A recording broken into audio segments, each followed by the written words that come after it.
Now, what do I mean by living self-responsibly? It means, number one, I am responsible for my life and well-being. I am the author of my choices and actions. I am responsible for the level of consciousness I bring to my work.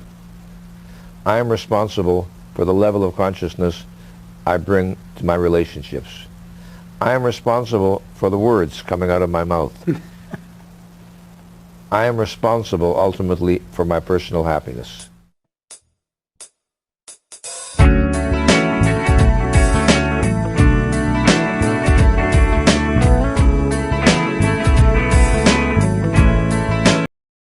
It's called the 6 Pillars of Self-Esteem, and how do you define self-esteem? Self-esteem is your experience that you're competent to think, to learn, to cope with the basic challenges of life, and second, that you're worthy or deserving of happiness. Mm-hmm. The second is very, very important because some people grow up, let's say, very mistreated, and they feel, in effect, well, this is my fate, this is my normal. Mm-hmm. And so they get into very abusive relationships, and their friends may look on and say, well, why do you put up with that? But to them, it feels normal. Right. Because for them, that's their self-concept, to be treated in this way. Mm-hmm.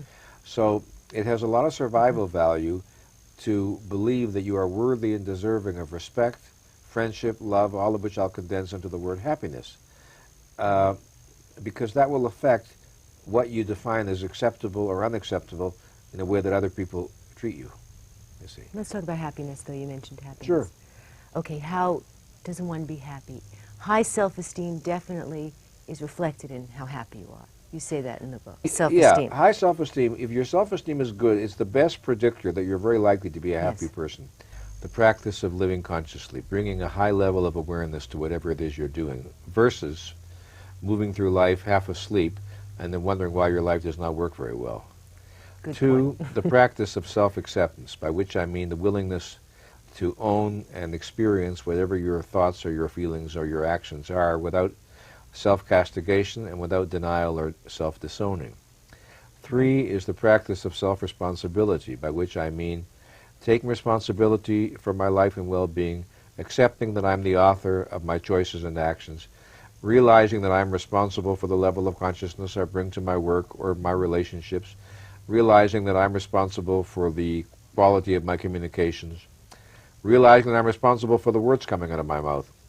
I'll tell you a very fast story that illustrates this. I was giving a talk on this subject in Washington, D.C. a couple of years ago, and a few of the people there, men that I knew, took me out for coffee afterwards, and one man told me the following story.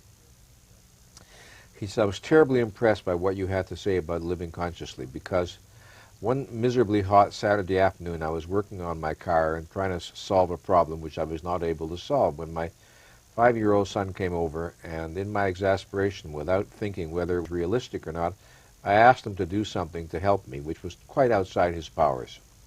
So, of course, he fumbled it badly, and I lost my temper, and I hollered at him, "You can't do anything right." Then I was horrified, he went on to say, to see my little boy walking away, muttering to himself under his breath, "You can't do anything right. You can't do anything right." So I dropped my tools, he said, and I ran over and I picked up my son, and I apologized.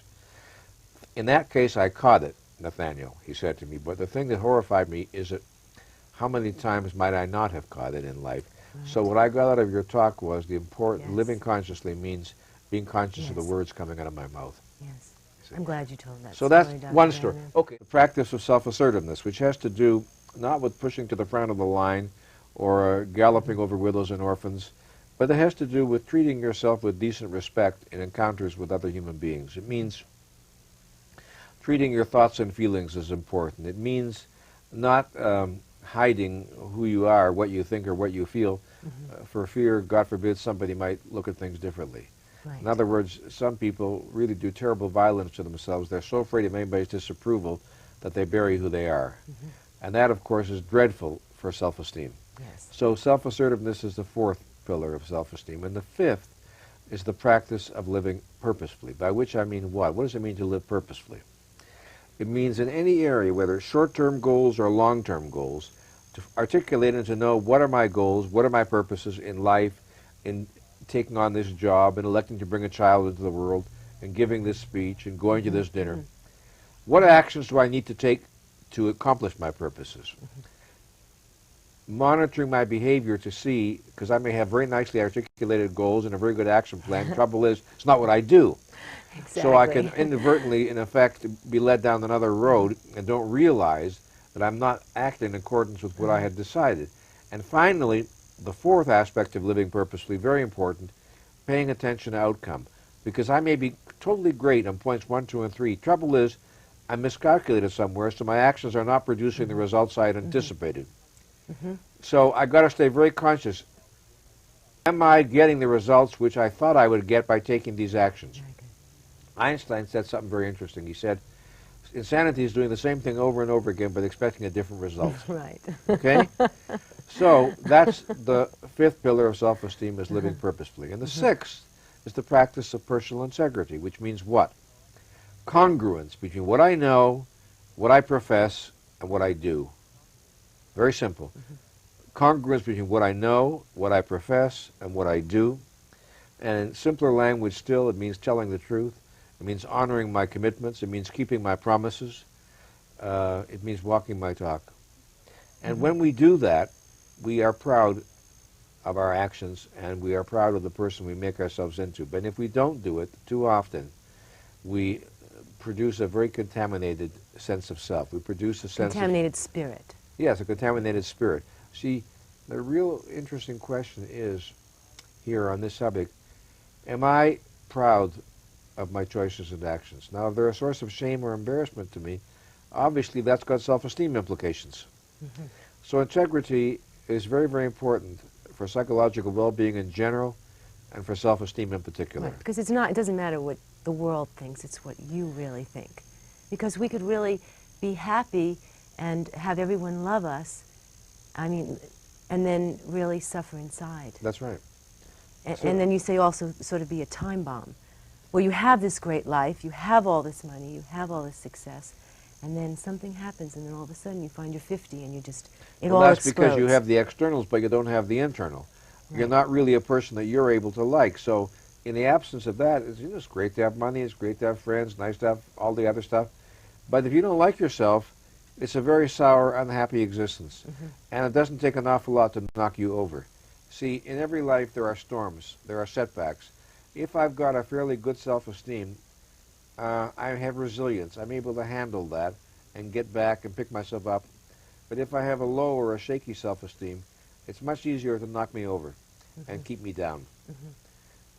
Applying this to business, you know, I'm very intrigued by the fact that a great many of our most successful entrepreneurs have one or more bankruptcies in their past. The point is, failure didn't stop them. They picked themselves up and they began again. They persevered. One of my messages to the world is, the world belongs to those who persevere. Right. I think perseverance is an extraordinarily important virtue. Right.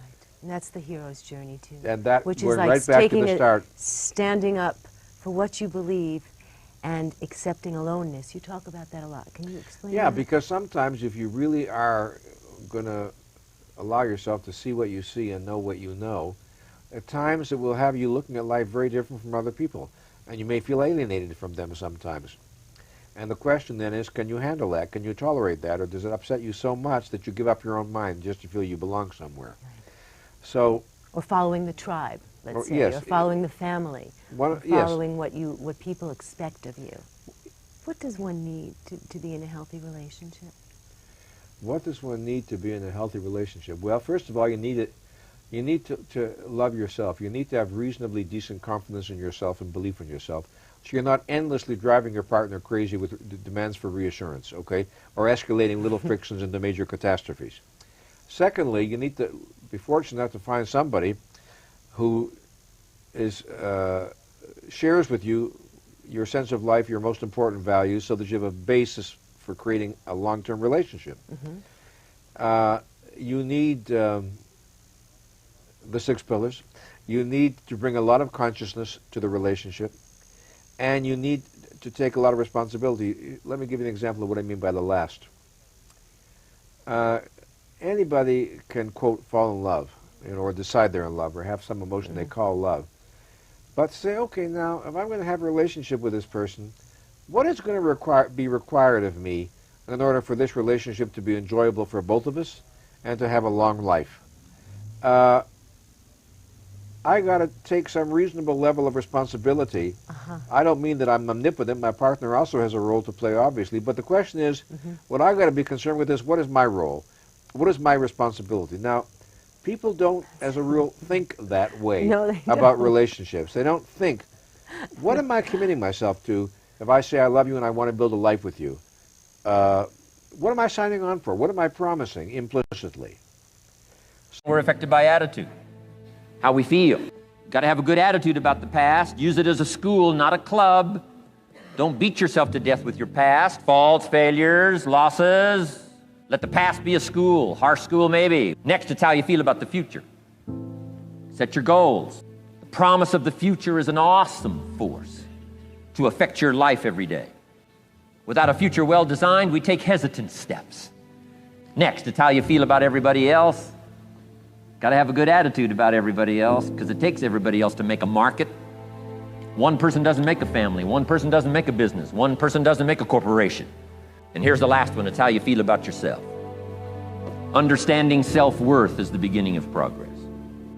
If one of us can do it, all of us can do it. If anybody can think it, we all can think it.